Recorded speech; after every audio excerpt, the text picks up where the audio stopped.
Hi and welcome to another One Click In review. Today we're reviewing the 2019 Yamaha XSR900.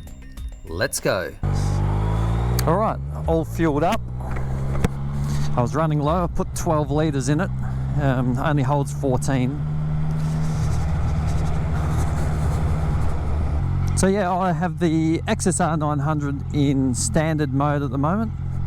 It's quite well behaved, still very responsive, but as you can see I'm in second, doing 30 Ks, no problem at all. Nice views here, watch out, little top knot pigeon. Okay, so just a quick walk around the bike here. Yamaha XSR900 2019 model. You can see it's the cafe racer style, or as they're calling it, the neo retro style. It's just recently fitted a full Delkovic or Delkevic, however you want to say it, titanium exhaust, and I've also fitted a cheap eBay radiator guard here, which fitted perfectly, and it was only about 36 bucks Australian.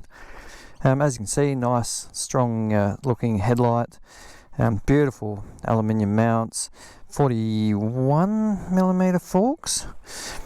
They're okay, but need some adjusting. The Yamaha sort of set up for, it seems like a light rider with a heavy passenger, but we'll get into that later on. I've just put these bar end mirrors on because I like them. You get used to them. First time you ride they feel a bit or look a bit funny, but you get used to them. But as you can see, it's a beautiful bike, really nice bike.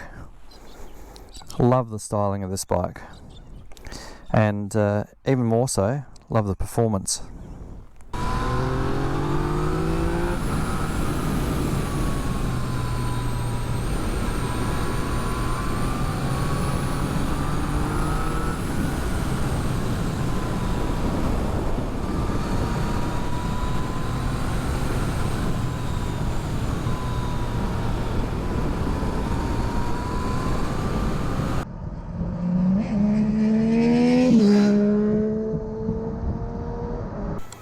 Alright, so let's take a look at the dash here, or the one gauge that it's got. They've packed quite a bit into this gauge, but it's still better than having two. It would ruin the look of the bike. So on this gauge here, you actually do have a fuel gauge, which is really good. You've got the engine temperature, you have average litres per 100 K, so fuel economy. Then you have, of course, trip, 1, 2, odometer, time, outside air temperature 23 degrees, yeah, that'd be about right, and back to engine temp.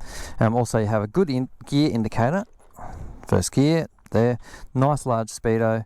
The tacho's fairly small, but you can, if you've got good eyes, you can read it. I've got contacts in.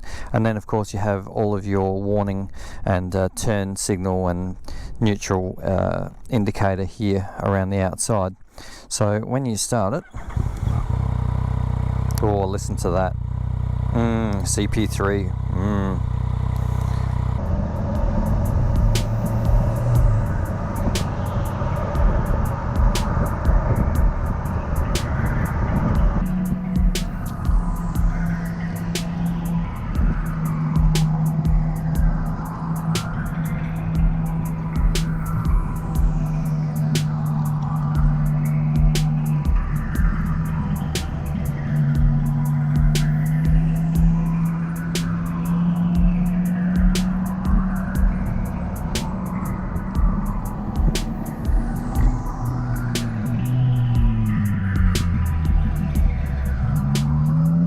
It's only got about 1200 Ks on it, so nice, and really clicks in just nice. There's no guessing, am I actually in gear, am I going to hit a false neutral?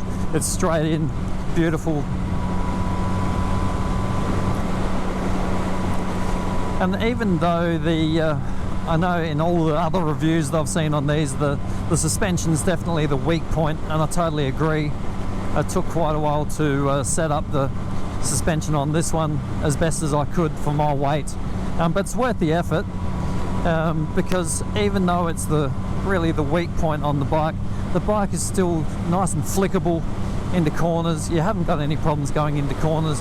Yes, you'll find its limits if you're pushing it in the twisties, in the hills, but it's a nice light bike. Geometry's good, and you're still nice and upright as well. It's not like it is a sports bike really, but it's not the position of a sports bike. It's got the go of a sports bike. It's got your different rider modes, your traction control, ABS, all of those things. The engine from the MT09, of course. But you're upright, in the wind, no fairings. Eventually I'll probably upgrade the suspension, because on the front, to set it up for my weight, I found I had to wind the preload on the forks in a lot. I think it's only about 3 turns out to have it correct for my weight. Then there's rebound adjustment. So I basically did the measurements and set up the rear as best as I could as well. The rear's only got the stepped preload, which is fairly average, and I found the rear actually too hard. I found it hard to set the preload back enough for my weight. So it's like you want a really light rider with a heavy passenger. Not that I'm going to put a passenger on this, but that's just how the suspension seemed to me. Leave a comment about that if you like, if you've experienced a similar thing, but the rear just seemed too hard, and yet when pushed it doesn't really handle it. Ugh, gravel. But I've got the suspension as best for my weight as I can with what's given on the standard suspension. So might upgrade some 4 cartridges. I will be getting a different shock at some stage, but I guess that's how they make these bikes the price they are. They're not an expensive bike, and you get a lot of bike for the money. Brakes on the XSR, I reckon, are more than adequate. They're great. If you're doing track work, of course you'd want something better, but as they are, they're great. Bike's flickable, no problems coming into turns except for this gravel here and there, but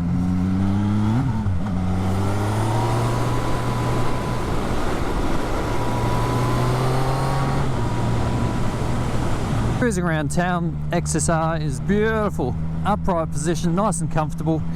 It wouldn't be too good for touring, I don't think. I reckon you'd have to change the seat. I've done, a 300k plus day on it, and I've been fine. Clutch is nice and light, I find. Slipper clutch on the XSR does a good job. Beautiful around town.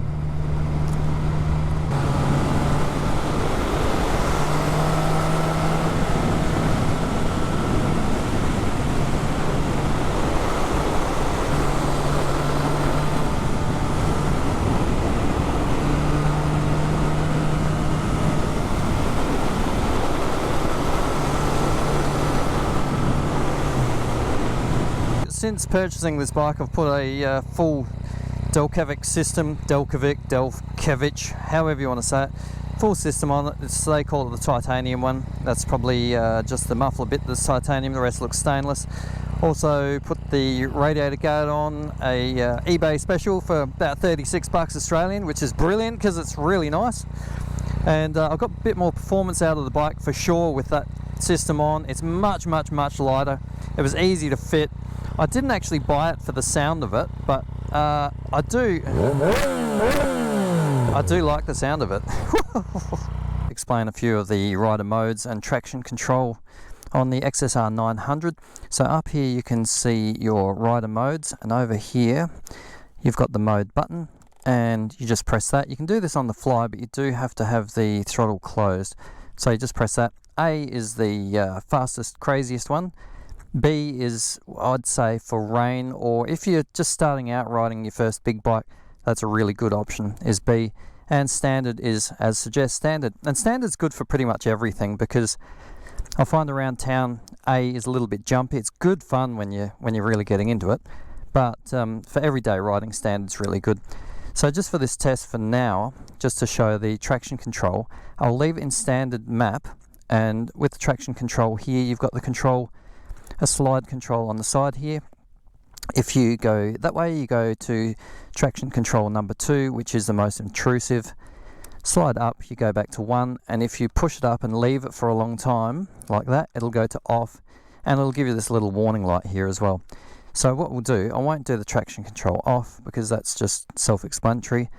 I'll put it on number 2, which is the most intrusive, and I'll take off. I won't snap the throttle open, I'll just wind it on reasonably fast, and we'll see what happens.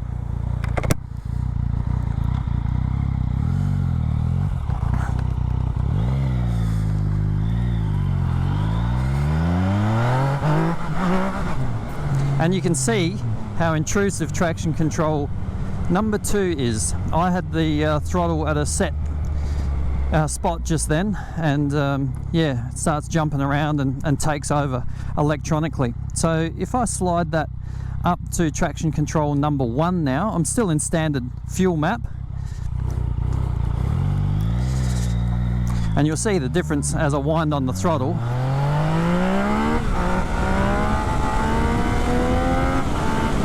So it's not really cutting in at all. I actually throttled back there just to control the wheelie a bit, but it's pretty good. I leave it in traction control number 1 because it just doesn't seem to bother me. I'm sure if you were on the track or whatever it would, but just every day it's fine. So I'll leave it in 1, and now I will just pull over just to be safe. Okay, so we'll go through a bit of the fueling now, different modes, rider modes I should say. So we'll start off with rider mode B, which I consider the rain mode, or if you're just starting out, use that mode just to get used to the bike. So, nothing coming.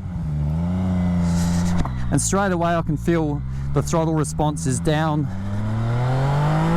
It still goes well. Everything's just a little more gradual.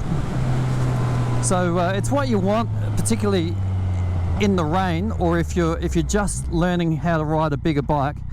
It's really a good place to be because not everyone's that disciplined when it comes to motorcycles, and they don't know what to expect, especially something like this that's very rear wheel happy. So we'll just go into standard. We've already been to standard, so I might just pass that. Go straight to A, and now suddenly the throttle's really snappy. Just look out for cars. Still have the traction control in number 1, and yeah, you can feel straight away the throttle is just snappy.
To sum up, the Yamaha XSR900 is a very well priced, excellent performing bike with a lot of character.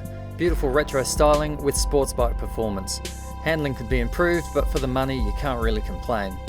It comes in a good range of colours, there's a growing amount of accessories available, and for the money I just don't think you can beat it. I hope you enjoyed my review, and if you did, how about you throw me a like and maybe even subscribe. Thanks for watching, safe riding, and I'll see you next time.